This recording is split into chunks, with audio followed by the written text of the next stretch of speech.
रईसी की मौत हादसा या साजिश? ईरान में ऑपरेशन सुलेमानी पार्ट 2।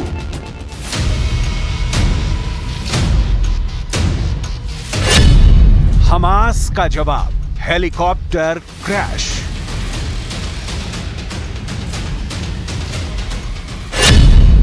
नसरल्ला करेगा इजरायल अमेरिका पर हमला। बॉर्डर पर किसने बैठाया था हिटमैन? ईरान अब लेगा सीक्रेट बदला।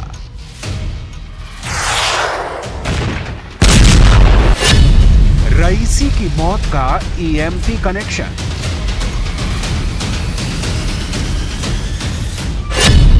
हेलीकॉप्टर क्रैश कराएगा वर्ल्ड वॉर।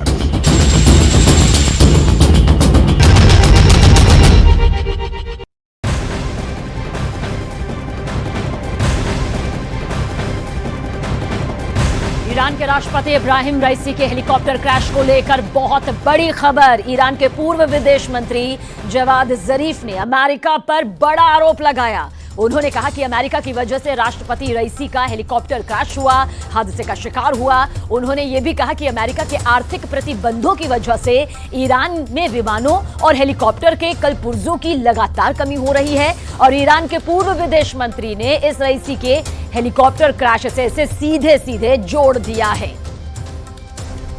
तो ईरान के राष्ट्रपति इब्राहिम रईसी के हेलीकॉप्टर क्रैश को लेकर यह यकीनन बहुत बड़ी खबर है, अंतर्राष्ट्रीय खबर जिस पर इस वक्त पूरे विश्व की नजर बनी हुई है। ईरान के पूर्व विदेश मंत्री जवाद जरीफ ने अमेरिका पर यह बड़ा आरोप लगाया।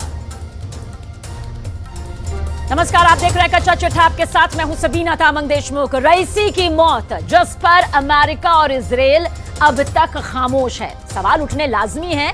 रईसी की मौत पर दुनिया भर में शोक संवेदना जाहिर की जा रही है। भारत में कल एक दिन का शोक भी रखा गया।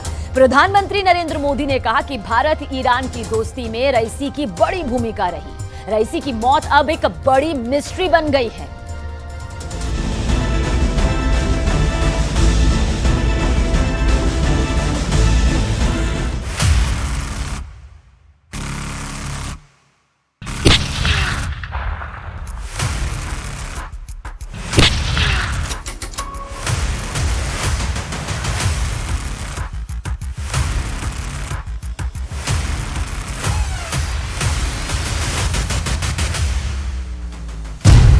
दुश्मनी, साजिश, षड्यंत्र, धोखा, गद्दारी, बदला, विश्वासघात, हत्या, हादसा। इब्राहिम रईसी की मौत की मिस्ट्री क्या? आयतुल्लाह सैयद इब्राहिम रईसी खादिमुर रज़ा अलैहिस्सलाम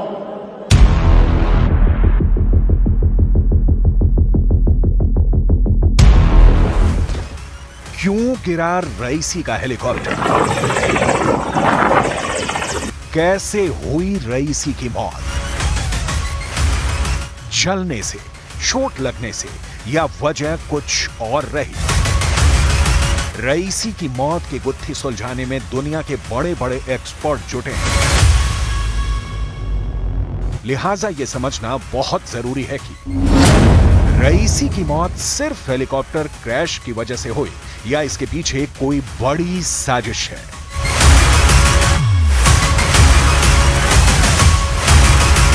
ईरान के राष्ट्रपति इब्राहिम रईसी की मौत को लेकर इस वक्त दुनिया भर में कई थ्योरी चल रही है और हर थ्योरी के पीछे कारण गिनाए जा रहे हैं। हम उन 5 बड़ी थ्योरी को दिखाने जा रहे हैं जिसमें रईसी की मौत की वजह का A to Z जवाब आपको मिल जाएगा। लेकिन उसके पहले वो 5 सवाल जो साजिश और शंका की गुंजाइश पैदा करते हैं। पहला सवाल, बेल 212 हेलीकॉप्टर से सफर क्यों? दूसरा, लंबी फ्लाइट के लिए MI-17 से क्यों नहीं गए? तीसरा सवाल, ईरान के खिलाफ दुश्मन ने बड़ी साजिश रची। चौथा सवाल, खराब मौसम की जानकारी थी, फिर क्यों टेक ऑफ? और पांचवा सवाल, लेकिन सबसे बड़ा, कि कहीं इंटरनेशनल या फिर इंटरनल साजिश के शिकार तो नहीं हुए ईरान के राष्ट्रपति इब्राहिम रईसी?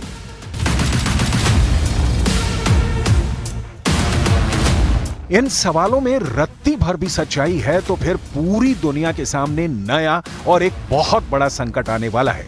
इस संकट की डिटेल आपको आगे दिखाएंगे। अभी उन थ्योरी को देखते हैं जो रईसी की रहस्यमयी मौत से पर्दा उठाएगी। साजिश की थ्योरी नंबर 1। एक बेहद सामान्य लेकिन बहुत मजबूत सवाल उठ रहा है कि मौसम खराब था, कोहरा था, धुंध थी, लेकिन फिर भी रईसी का हेलीकॉप्टर टेक ऑफ क्यों हुआ? इसे एनिमेशन के जरिए समझते हैं। रईसी के काफिले में 1, 2, 3 हेलीकॉप्टर थे। मौसम तीनों के लिए समान था, लेकिन 2 हेलीकॉप्टर सामान्य लैंडिंग करने में सफल रहे और रईसी वाला हेलीकॉप्टर दुर्घटना का शिकार हो गया। सवाल है कैसे? क्या पायलट से कोई गलती हुई या हेलीकॉप्टर में ऐसा कोई डिवाइस फिट किया गया था जिसकी वजह से क्रैश हुआ?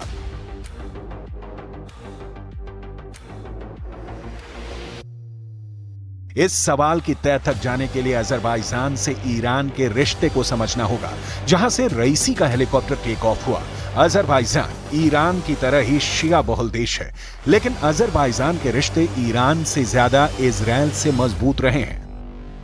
इसके पीछे की वजह है आर्मेनिया से अजरबैजान की दुश्मनी, जिसकी वजह है सीमा विवाद। इस मुद्दे पर इजराइल अजरबैजान का साथ देता रहा है, जबकि ईरान सीमा परिवर्तन का समर्थन नहीं करता। और यही सामने आती है साजिश की थ्योरी नंबर 2। अजरबैजान से रईसी का हेलीकॉप्टर उड़ान भरता है। हेलीकॉप्टर के बारे में कहा जा रहा है कि वो वेल कंडीशन में था, यानी किसी तरह की कोई तकनीकी दिक्कत या परेशानी हेलीकॉप्टर में नहीं थी। तो फिर क्रैश कैसे हो गया? रईसी की मौत का EMP कनेक्शन।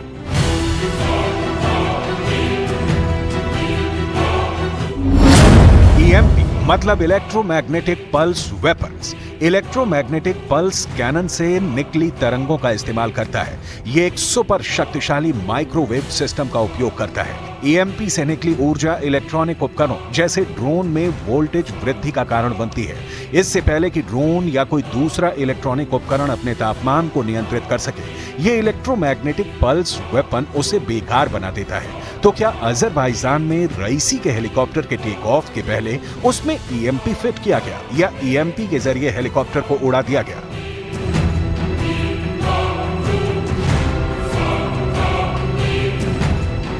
ईरान की बढ़ती ताकत पश्चिम देशों से लेकर अमेरिका और इजराइल तक के लिए परेशानी का कारण रही है।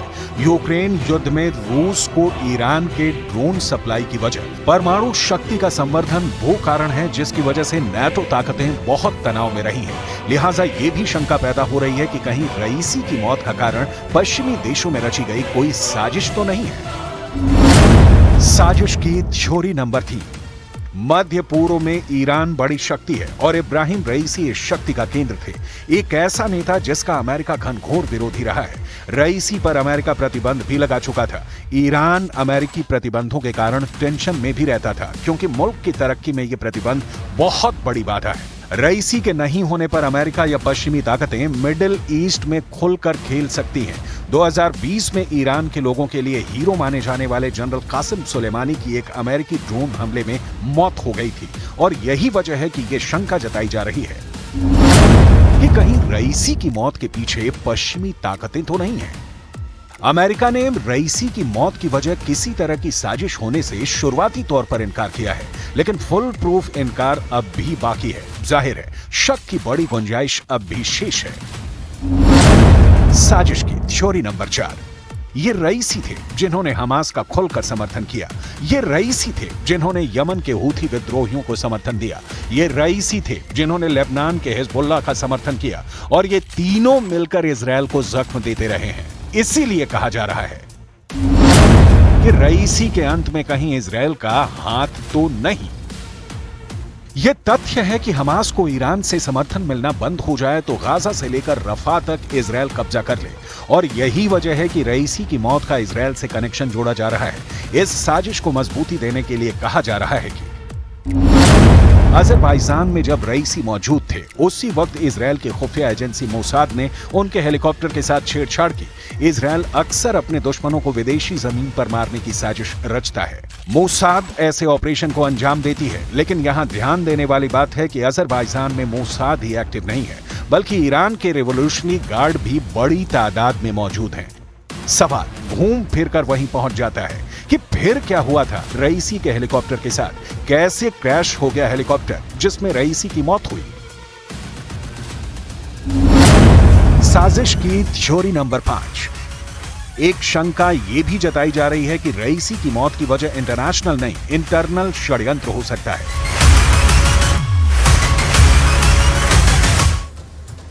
ईरान में 5 दिन का शोक रखा गया है, लेकिन इस बीच ईरान और इजरायल के कैंप फिर एक्टिव हो गए हैं। इजरायल और अमेरिका खामोश हैं। ऐसे में इस हेलीकॉप्टर क्रैश ने एक ऐसा तनाव पैदा किया जिसमें सबकी नजर अब व्लादिमीर पुतिन पर आ टिकी है।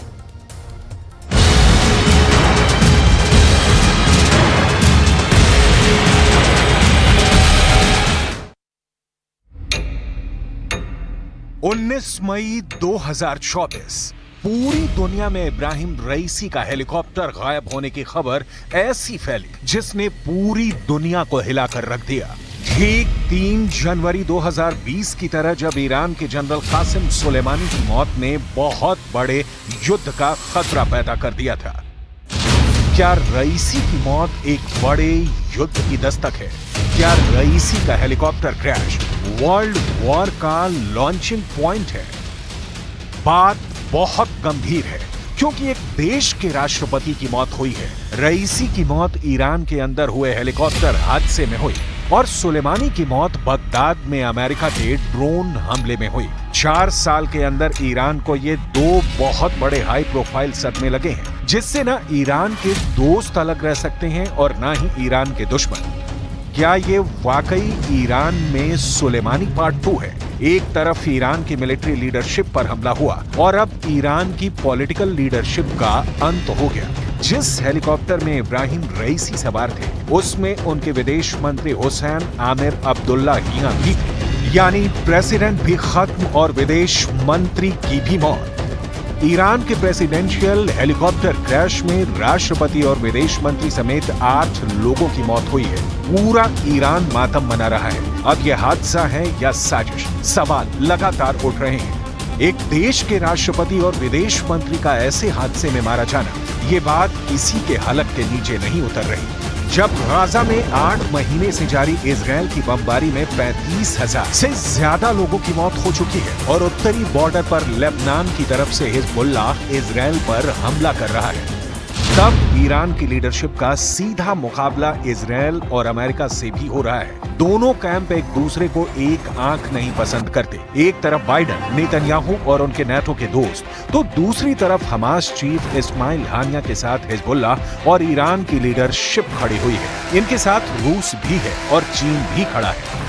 13 अप्रैल की रात को ईरान ने इजरायल पर मिसाइलों और ड्रोन की बारिश करके साबित कर दिया था कि पूरे पश्चिम एशिया में वो अकेला देश है जो इजरायल से सीधी टक्कर लेने को तैयार है। 300 ड्रोन और मिसाइल जब इजरायल की तरफ बढ़ रहे थे तब पूरी दुनिया में ईरान की लीडरशिप की बात हो रही थी। बेशक इजरायल ने ईरान की तरफ से हुए 95% से ज्यादा मिसाइलों, ड्रोन हमलों को नाकाम कर दिया, लेकिन रईसी और खामनेई पर पूरी दुनिया का फौरन फोकस हुआ। इस हमले के बाद रईसी ने साफ कहा था कि इजरायल पर अगला हमला बताकर नहीं किया जाएगा और इससे भी 10 गुना तेज और बड़ा अटैक किया जाएगा।